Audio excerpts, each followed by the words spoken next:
Welcome back to yet another episode of the Graduate Guide. Today we're joined by Sam. Sam, welcome to the podcast, mate. Thank you, Peter. Thanks for having me, man. It's a real pleasure, and you are the co-founder of Nestwork. And before we get into your whole career journey, you've done a lot at a very young age. I think it's a good place to start. What is Nestwork? Great question. So Nestwork's vision is to build an AI career coach that helps anyone become whoever they want to be. Today, we've launched a platform that changed the way you search for jobs. So you can use natural language to basically type in, I want a job that has this and that has that and that has that. And then it returns a bunch of jobs in like a Tinder format that you can swipe through. And then we've built tools to help you track your progress. So we built an application tracker that's an upgrade from your typical Google Sheets or Excel spreadsheet. And we're building all these tools to help get you to where you want to go, but we're very focused on figuring out where you want to go in the first place. So it's that career discovery and then also improving the chances of getting there. So that's how we like to describe it. It's an AI career coach to get you to where you want to be. We'll help you discover where you want to go to and then do everything we can to help you get there. We launched a year ago. We have 7,500 members on the platform, VC backed, and honestly just really passionate about what we do. Like, to me, it's more so about hearing someone saying, oh, I got that offer. That's what makes it all worth it. Yeah, I think that leads me nicely on to my next question, which is obviously there's a passion element there, but you've worked at Spotify, you've done internships with JP Morgan, Financial Times. From the outside looking in, you could have gone into almost anything after graduating from Loughborough, and being a founder at this age comes with its difficulties, being taken seriously, maybe you've not experienced enough to be a founder, but why is this, at the time in your life now, like, why is it such a big problem for you to solve? Ooh, good question. Honestly, I think it's because of things that I just observed growing up. I realized very quickly that it's not just about having like a dream. For example, I wanted to become a professional footballer from like a very young age, and I had a lot of the passion and motivation, but didn't necessarily have all the steps to get there. I didn't really know, where to go, who to speak to, etc. So I pretty much just forced my way to figuring out like, how do I go pro? Literally would sign up for trials myself, figure out a way to go to these trials or message coaches and things like that. And I made some success. I ended up playing for York City. And as my career was about to start taking off when I was like 16, 17, I got a hip injury and pretty much had to have surgery. Long story short, my football career ended and I was just like, okay, what do I do with my life now? I don't really know what to do next. So I didn't necessarily want to go to uni because all I was focused on was football. So when I got to uni, it was like, okay, I need to now figure out what to do with my career. I tried out finance, I tried out marketing, I did quite a lot of things, and eventually I found what I love to do, which is just building products, which is why I went into product management.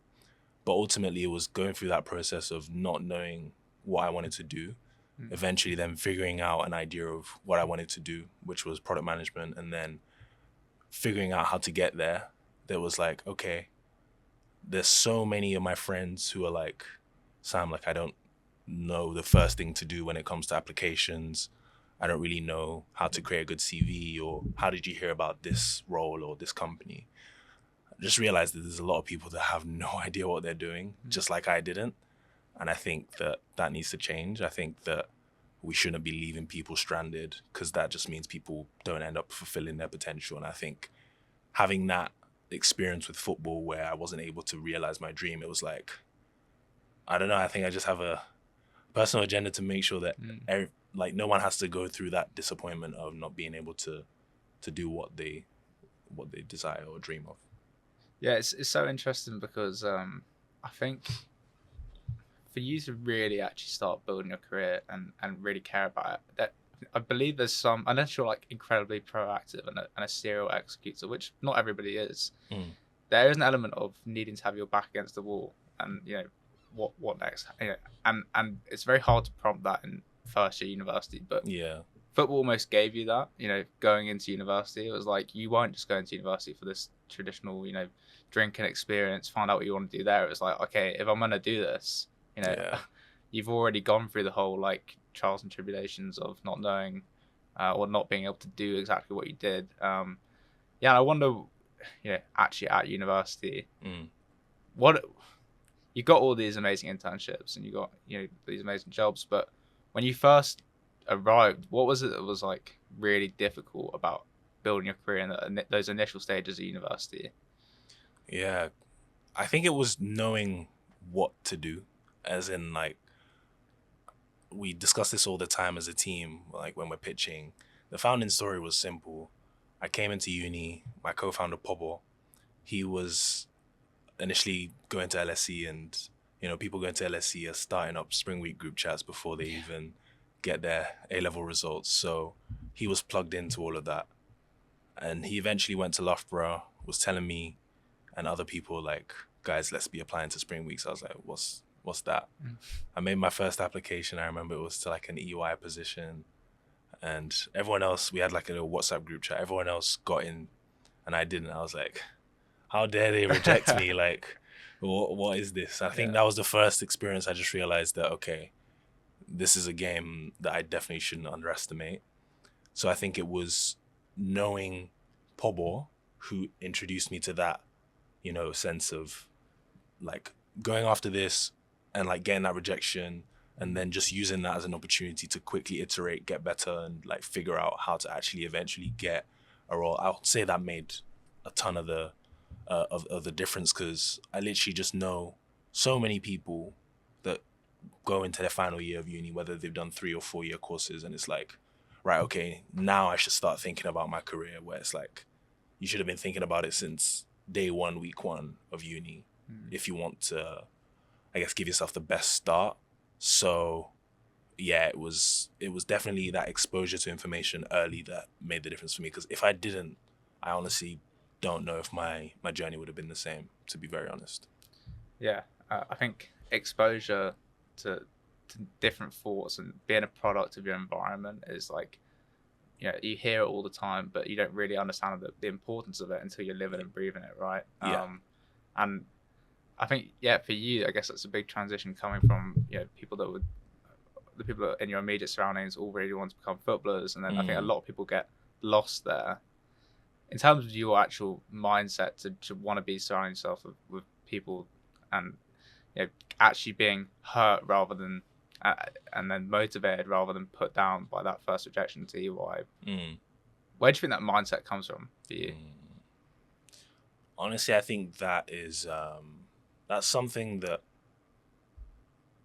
I think is innate to me. I think I've just always had that idea of like, okay, I have a chip on my shoulder, I have something to prove. If someone rejects me, it's like, I'm gonna prove to you that you shouldn't have rejected me. And I think it's healthy and also unhealthy in the sense that it drives me to become a better version of myself. But then at times it can just be like, okay, it's not everything that you need to be great at. As far as I know, that's just how I've been. I think part of it might be, growing up. So I'm a first generation immigrant. Family moved from Nigeria to UK when I was 7.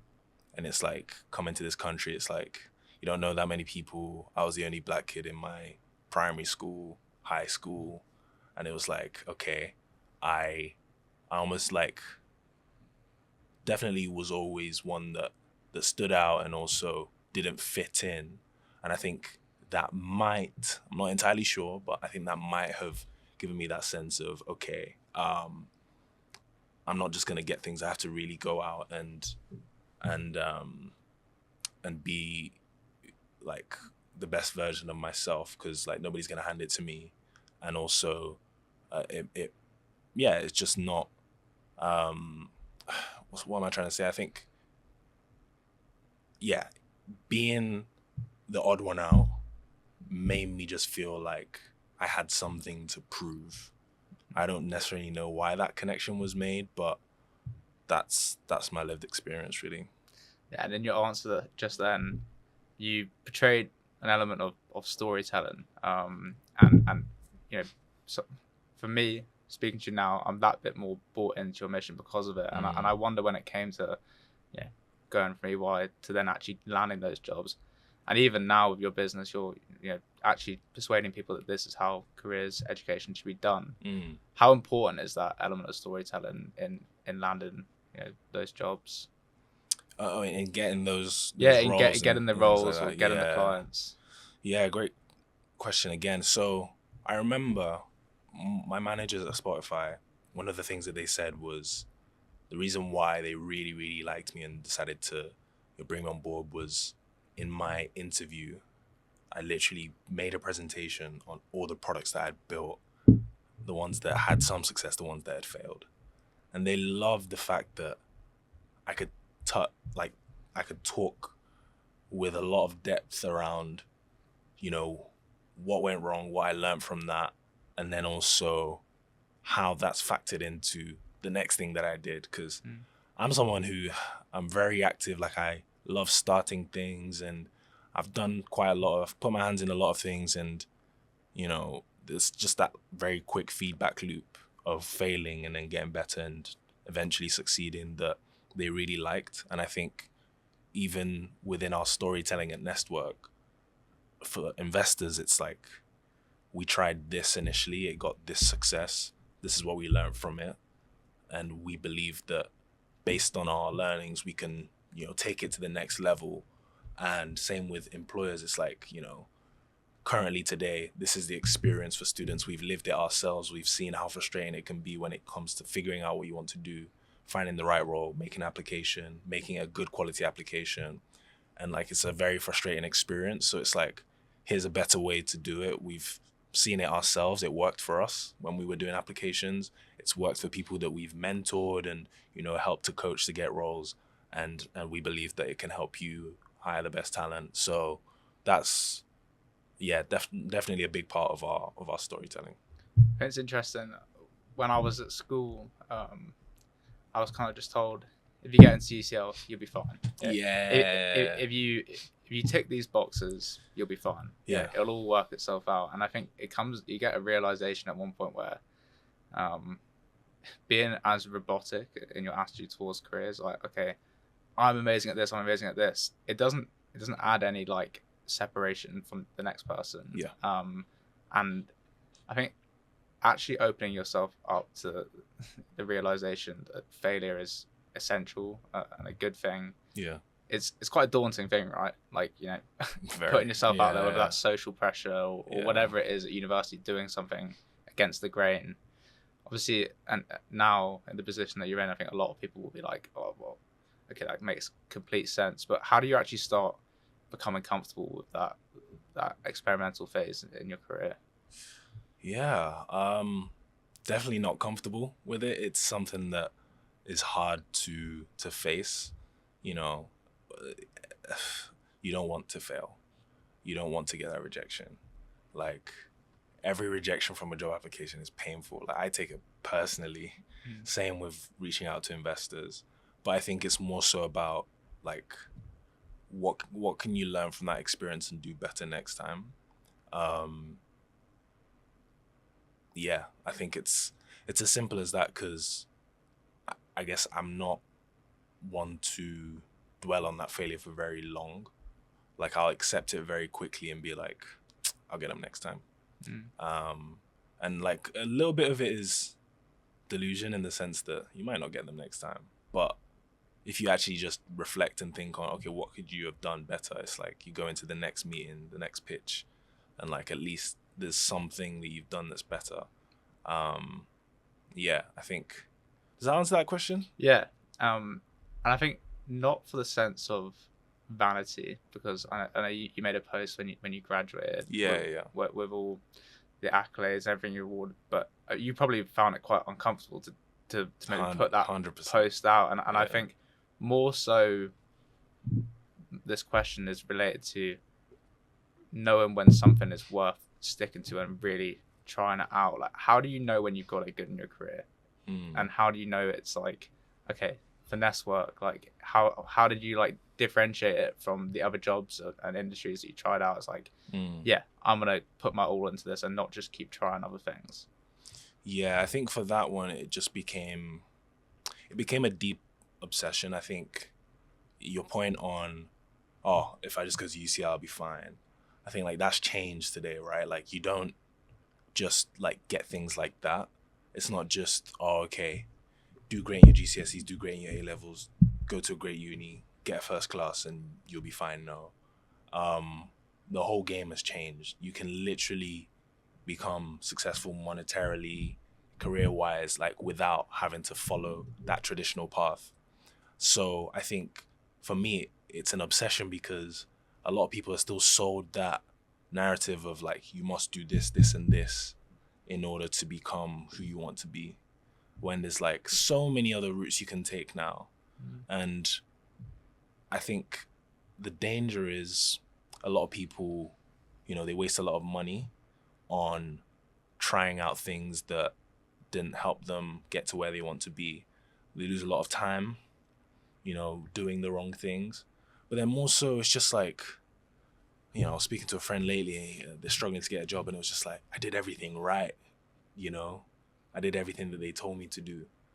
And like, it's a really smart person, really talented, very like, got a lot to contribute to the world. And it's like, honestly, like it when I hear things like that, my heart just like sinks, because it's like, I get it.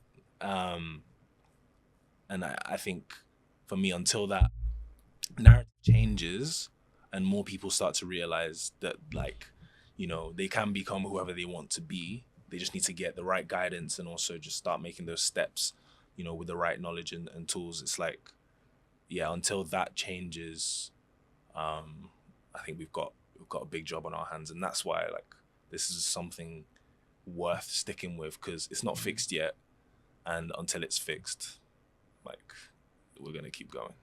Yeah, I don't know if you can relate to this, but I always feel it's quite easy to get really better about the problem that you're solving, and think it's like, oh, this is like, how are more people not caring about this? But generally, somebody's career is their life, it's their mental health, it's their financial well-being, it's all like, and if you look at it like that, it kind of adds that a whole new layer of purpose and why to build on what you're building. And I think one thing additionally to finding out what's right for you, I was told a pretty hard truth. I used to always just say to people, like, I do the graduate guide to help people find like a career that they're passionate about, or their dream career, where I think the truth is that really what needs to happen is that the allocation of the right person and the right skill set is allocated to the right role and the right industry.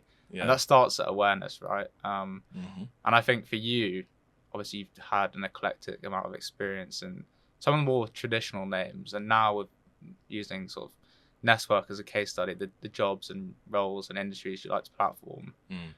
What would you say to someone that might think that the education system does a very good job of making people feel bad for rabbit holing in their career? Like, if it's not in the textbook, you shouldn't do it, but like in careers you have to do it, right? So what would you say to people for why rabbit holing and actually being curious is can be so important, even if you come back to the same point in your career?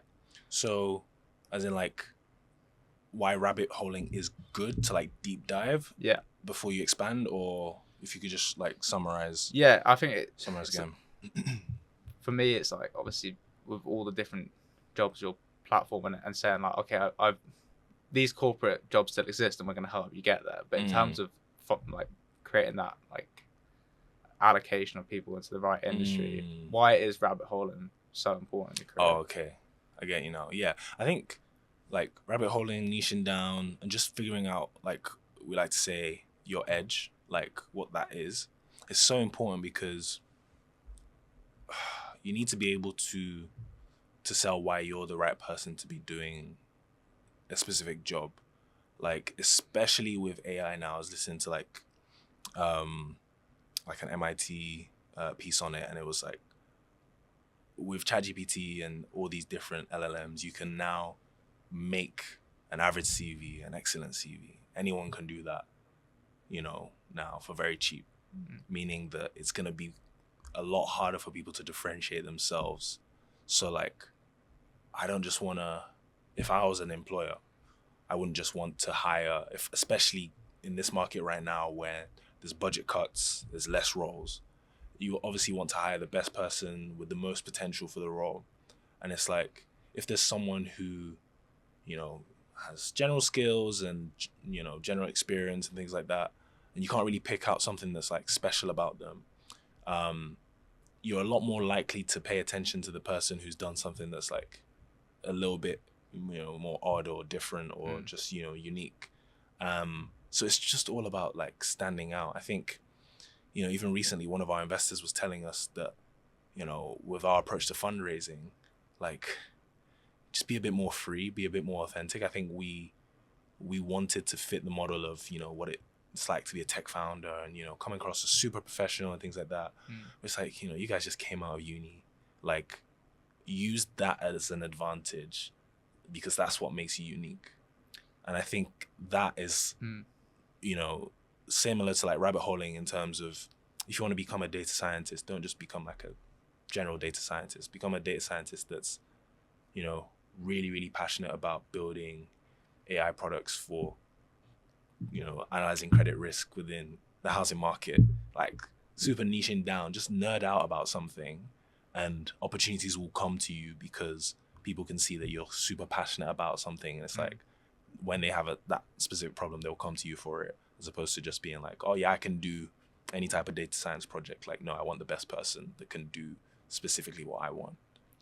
There's a term that I'm pretty obsessed with right now that I think is like genuinely your superpower in building your career while at university, and that's youthful naivety. So the ability to be naivety in your youth, not just in your career and your outlook towards that, but in conversation, right? When you think that you're not worthy of being in a room with someone and all you have is a degree next to your name, how can you use like your curiosity and your different line of questioning as that USP and the reason you should be in that room having that conversation? I wonder with you, is there something that springs to mind in your career where you were so naive to the consequences and potentially you were, if you had known what it might the end of that might be, you might not have done it, but it's been the best thing for your career in the end? I can talk about two concrete examples. So the first one being, before uni, I started like a health tech business. It basically was building a mobile app to help you scan your medication, review it, and then get rewarded for reviewing your medication and talking about if you experience any side effects, etc. Before that, the idea was solving the problem of counterfeit medication in Africa, and then we pivoted to that idea. That's a story for another day, but starting off with the first thing, I was like, okay, how am I, who's based in, at the time, Leeds, UK, 17 years old, just finished my A-levels, how on earth am I going to solve the whole problem of counterfeit medication in Africa? But I was just like, it can be done. Like, there's a problem to be solved here. And that curiosity just took me down a path that, steadily I started learning more and more. Like, people started, believing in me more. And eventually we pivoted to this idea about scanning your medication. And still within that, like, I didn't have any pharmacy experience. I didn't have any pharmaceutical experience. I didn't even know how to build a mobile app.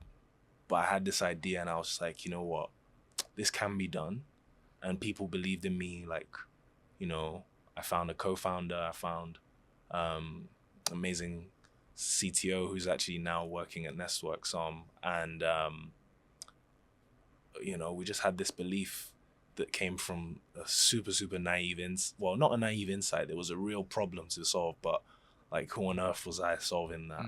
Not even being in uni yet. But eventually, we had investment offers. People gave us, around £60,000 in investment, and we're partnering with universities and things like that. And yeah, it was just like, I didn't know what I was doing, but I figured it out eventually. And then the second example was with the Black in Sports Summit. So I started a conference to basically change the narrative around, Black people in sport, and the fact that, yes, there's a lot of, racism, and also discrimination and things like that. But we don't want to always focus on that. We want to celebrate the achievements and also just, really just change the way people think about like athletes, and then also just breaking into sport. It's an industry that's not really got the most traditional routes to get into. So I just had that initial idea in Loughborough. I was just like, I'm in the best sporting uni in the world. All these other universities, they have like Cambridge had their Motherland Conference, LSE had their like Africa Summit. There was this, I forgot what it was called. This is the LSE AIC like Alternative Investment Conference thing that was huge. I was like, all these universities have these great events. They bring in speakers, presidents and whatnot. I'm just like, why can't Loughborough just bring some of the world's, most famous athletes, and focusing, especially at that time, there was, the whole backlash with the Euros final in 2020 and the missed penalties. It was just like, okay, yeah, let's change this narrative. At the time I was like, yeah, we'll get Sterling on here, we'll get Anthony Joshua, like we can do that, we can reach out to them. But eventually, last year we had Lewis Hamilton, we held the event at the London Stadium, and it literally all came from that initial, like, this can be done.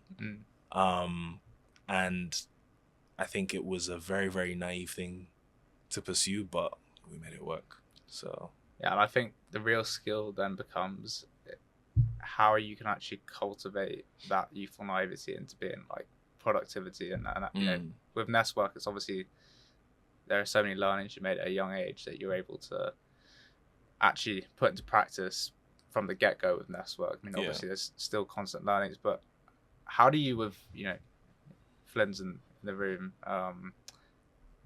for this interview, your co-founder, what are some things that you've armed yourself with this time round for entrepreneurship that you wish you knew in your first times round? And sort of just additionally to that, how do you still live with that same naivety even when even when you know more? Yeah. So I think I quickly realized, because like I initially sold sweets and chocolates and drinks in school and whatnot, and then went on to the health tech business, etc. So I had a range of experiences from like marketing to like product development and whatnot. And I realized very quickly what I wasn't good at. I realized what I was good at and what I wasn't good at. And I remember in my first startup, I just realized that essentially, because I didn't know much about the industry, I didn't know much about how to tackle this problem, that whatever I was doing next, and the other thing was I didn't necessarily have such a strong why when it came to that problem that we were solving. I just thought it was a big problem, it was an innovative idea, let's pursue it. Going into Nestwork, it was like, one, I need to work with people who feel, who are better than me at key functions so they can fill in that gap, because I know I'm not Superman. And then second of all, working on something that I knew a little bit more about. So I think like the naivety is still there because, for example, selling to employers, it's our first experience doing that. We ran societies, we helped employers recruit and whatnot, but like actually going to them with a new idea and being like, hey, give us a shot.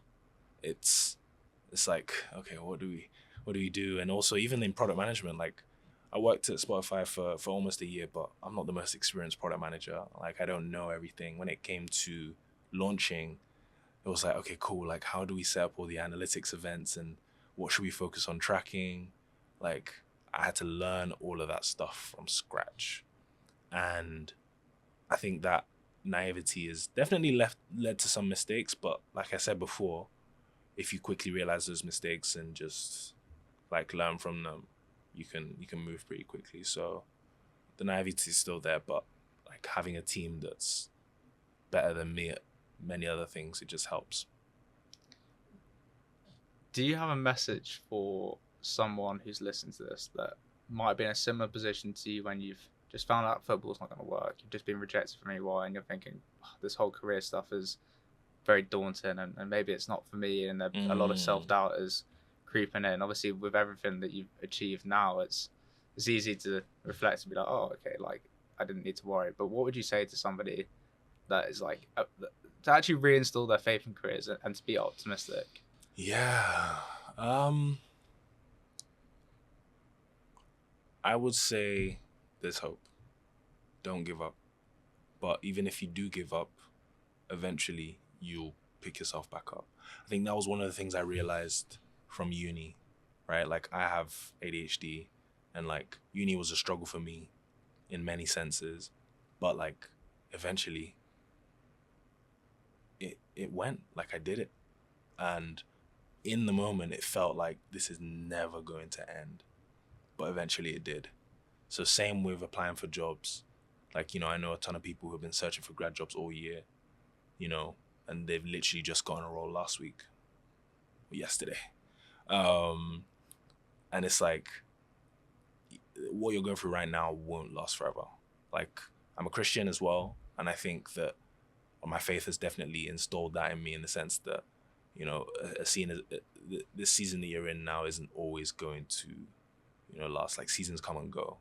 So my message would be like, yeah, it sucks, it hurts, it's painful, but there'll be a time when it's over and you will have a story to tell.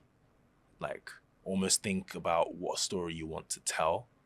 Like, do you want to say, oh, I gave up and like I was just there, just existing, or like, I worked super hard and look at me now. I know it's a lot easier said than done, but my main message is that the time will pass, and I guess you have to be a bit patient. So yeah. So my final question to you, which I ask every single one of my guests, is when you first started out with all your previous business ventures or football or life, you might have had a certain idea of what success would look like to you back then, and then fast forward to now, what is your definition of success and how has it changed? I would say my definition of success is, one, how much more of a loving person are you being, and how much like joy do you just like exude? Because I think even if you're making a lot of money, but what you're doing, you're burnt out, you have no time to spend with your friends, and you're just like socially isolated, like, to me that's not success. To me it's like I'm doing something and it makes me so happy, and like, I'm becoming someone who just like exudes love to like other people. Like I see someone, I'm just like, I want to help you, or I just enjoy spending time with you, or you're just a joy to be around. So it's almost like, how much happier are you becoming as a person? I think that's like, for me, my measure of success. Yeah. We do have a very infectious personality, and thanks. Thanks, my guy. Yeah, I mean, I think if that is your definition of success, then you're definitely currently hitting it. So Thank you, it's bro. been a pleasure having you on. Thanks for having me. Cheers. Love this. Yeah.